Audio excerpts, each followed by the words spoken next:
Hi friends, నా పేరు ఝాన్సీ. నేను ఫైనాన్షియల్ అడ్వైజర్గా పనిచేస్తున్నాను. ఎల్ఐసిలో నేను వర్క్ చేస్తాను. At the same time star health ఇన్సూరెన్స్లో కూడా నేను వర్క్ చేస్తాను. మీరు ఎక్కడైనా కూడా తీసుకోండి హెల్త్ ఇన్సూరెన్స్. కాకపోతే నేను కొన్ని విషయాలు దాని మీద షేర్ చేయాలనేసి ఈ వీడియో చేస్తున్నాను. ఎందుకంటే నేను పర్సనల్గా స్ట్రగుల్ అయ్యాను కాబట్టి నాకు తెలిసిన వాళ్ళందరికీ నా వల్ల వీలైనంత హెల్ప్ అవ్వాలనేసి ఇది చేస్తున్నాను. ఈ డీటెయిల్స్ అన్నీ కూడా నేను షార్ట్ వీడియోలో చెప్పడానికి కుదరదు కాబట్టి నేను లాంగ్ వీడియో చేసి అప్లోడ్ చేద్దామనేసి ఈ వీడియో చేస్తున్నాను. మీరు హెల్త్ ఇన్సూరెన్స్ తీసుకునేటప్పుడు ఫస్ట్ ఏదైనా సరే మీరు ఎక్కడైనా తీసుకోండి, దాంట్లో ప్రాబ్లం లేదు.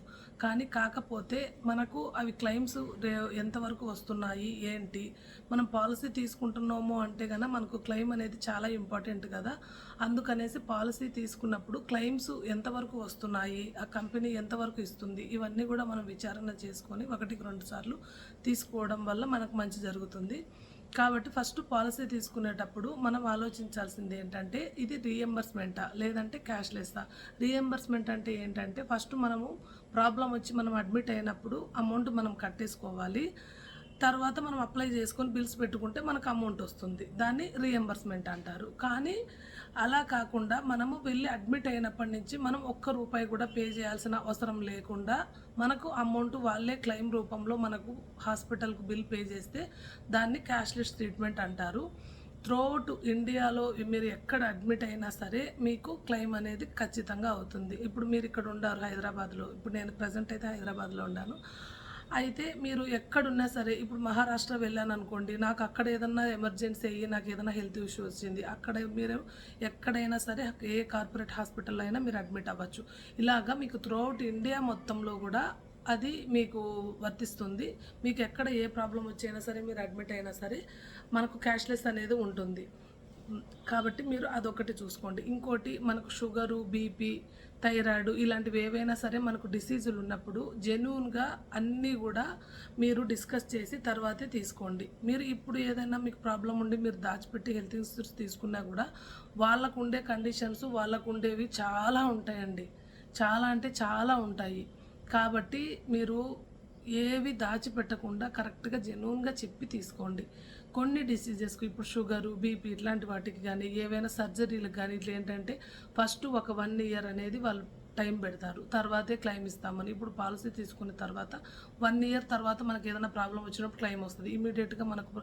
అంటే దీంట్లో చాలా వరకు మోసాలు జరుగుతున్నాయి కాబట్టి వాళ్ళు కూడా అన్ని కండిషన్స్ పెడతారండి. ఇప్పుడు కొంతమంది ఏంటంటే ప్రాబ్లం పెట్టుకొని ఈ ఒక 2-3 మంత్స్లో మీరు సర్జరీకి వెళ్ళాలా అనుకున్నప్పుడు కూడా పాలసీలు తీసుకొని మోసం చేసే వాళ్ళు ఉంటారు. కాబట్టి వాళ్ళకంటూ కొన్ని కండిషన్స్ పెట్టుకుంటారు.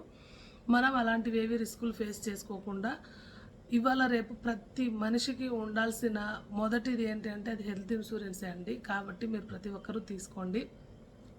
మీరు ఇప్పుడు ఎవరైనా సరే చిన్న మొత్తంతో అయినా సరే స్టార్ట్ చేసుకోండి. మినిమం 5 lakhs నుంచి కూడా మీరు చేసుకోవచ్చు. 10 లక్షలైనా చేసుకోవచ్చు, 25 లక్షలైనా చేసుకోవచ్చు.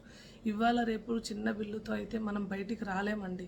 మీకు తెలుసు కదా, హాస్పిటల్కు వెళ్తే ₹1,00,000 2 లక్షలతో బయటకు వచ్చే పరిస్థితి లేదు, ఏదైనా మనకు ఒక మేజర్ ప్రాబ్లం వస్తే. కాబట్టి ప్రతి ఒక్కరు కూడా పెద్ద మొత్తంలో తర్వాత టాపప్ చేసుకోవచ్చు.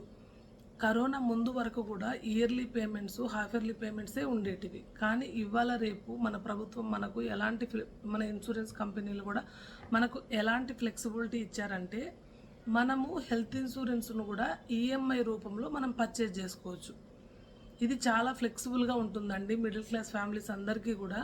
కాబట్టి మీరు ఈ విషయంలో మాత్రం అశ్రద్ధ చేయకుండా కంపల్సరీ తీసుకోండి. పాలసీ తీసుకున్న తర్వాత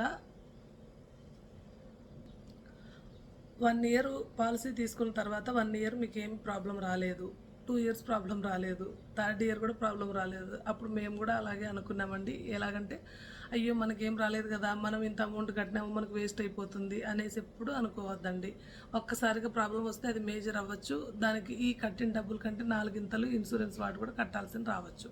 కాబట్టి మీరు ఆ విధంగా అనుకోవద్దండి. ఇప్పుడు మీరు ₹5,00,000 పాలసీ తీసుకున్నారనుకోండి, ఈ ఇయర్ మీరు యూజ్ చేయలేదు, అది నెక్స్ట్ ఇయర్కు 6 lakhs అవుతుంది. 1 ఇయర్ మనకు ఎక్స్టెన్షన్ చేస్తారు అమౌంట్. 1 ఇయర్ 1 lakh అనేది మనకు పెంచుతారు. అది నేను చెప్తున్నాను.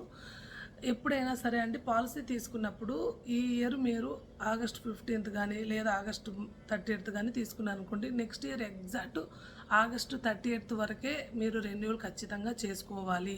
మెయిన్ పాయింట్ అండి ఇది. మా ఫ్రెండ్ ఒక ఆవిడ పల్లవి అని చెప్పి తను ఆగస్టు 30th రెన్యూవల్ ఉంటే ఆగస్టు 31st అమౌంట్ గుర్తొచ్చింది, అప్పుడు పే చేయాలని చూసినా కూడా ఆ ఎగ్జిస్టింగ్ కస్టమర్ అనేది ఆ 1 year మనకు ఉండేది అది పోతుందండి, అది యాక్సెప్ట్ చేయరు. కాబట్టి హెల్త్ ఇన్సూరెన్స్ విషయంలో మాత్రము ప్రతి ఒక్కరు కూడా మనం ఆలోచించాల్సింది ఏంటంటే కంపల్సరీ రెన్యూవల్ అనేది డేట్ కంపల్సరీ గుర్తుపెట్టుకోవాలి. మనకి ఏవైనా సరే ప్రాబ్లమ్స్ ఉండేటివి జెన్యూన్గా చెప్పి పాలసీ తీసుకోవాలి.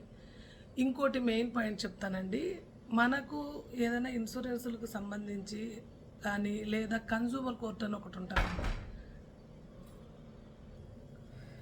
మనకు ఏదైనా ఒక ప్రోడక్ట్ కొన్నప్పుడు ఆ ప్రోడక్ట్కి సంబంధించి మనకు ఏదైనా ప్రాబ్లం వచ్చింది అంటే కనుక మనకు కన్జ్యూమర్ కోర్ట్ అనేది ఎలాగుంటుందో అలాగే మన హెల్త్ ఇన్సూరెన్స్కు సంబంధించి అంబుడ్స్మన్ అని ఒక కోర్టు ఉంటుంది ఫ్రెండ్స్. చాలామందికి ఇది తెలీదు. మనం ఒక ఇన్సూరెన్స్ తీసుకున్న తర్వాత మనకు వాళ్ళు క్లెయిమ్ వచ్చేటప్పుడు ఏదైనా ప్రాబ్లం చేసి వాళ్ళు మనకు క్లెయిమ్ ఇవ్వకపోతే కనుక మనం ఎక్కడ చెప్పుకోవాలో మనకు తెలియదు కదా. కాబట్టి మీకు ఏదైనా అలాంటి ప్రాబ్లం ఫేస్ చేసినప్పుడు అంబుడ్స్మన్ అని ఒకటి ఉంటుంది. అక్కడ మనకు వెళ్ళి మనం ఆ కోర్టులో మనం ఈ కేసు వేస్తే అక్కడ మనం ఏదన్నా మనకు సంబంధించిన సమస్యలు, మనకు వాళ్ళ సైడ్ నుంచి వాదనలు, మన సైడ్ నుంచి వాదనలు అనేది అక్కడ చెప్పుకోవడానికి అవకాశం ఉంటుంది. ఈ ఆప్షన్స్ అన్నీ కూడా చాలామందికి తెలియదు. ఇవన్నీ డీటెయిల్స్ నేను షార్ట్ వీడియోలో చెప్పడానికి సరిపోవట్లేదు కాబట్టి నేను లాంగ్ వీడియో చేస్తున్నాను. ఐ హోప్ మీ అందరికీ నచ్చిందని అనుకుంటున్నాను. మీకు నచ్చితే కనుక కంపల్సరీ నా ఛానల్ను సబ్స్క్రైబ్ చేసుకోండి, లైక్ చేయండి. మీరు లైక్ చేయడం వల్ల ఏంటంటే ఇది చాలామందికి రీచ్ అవ్వడానికి ఛాన్స్ ఉంటుంది. Thank you for watching.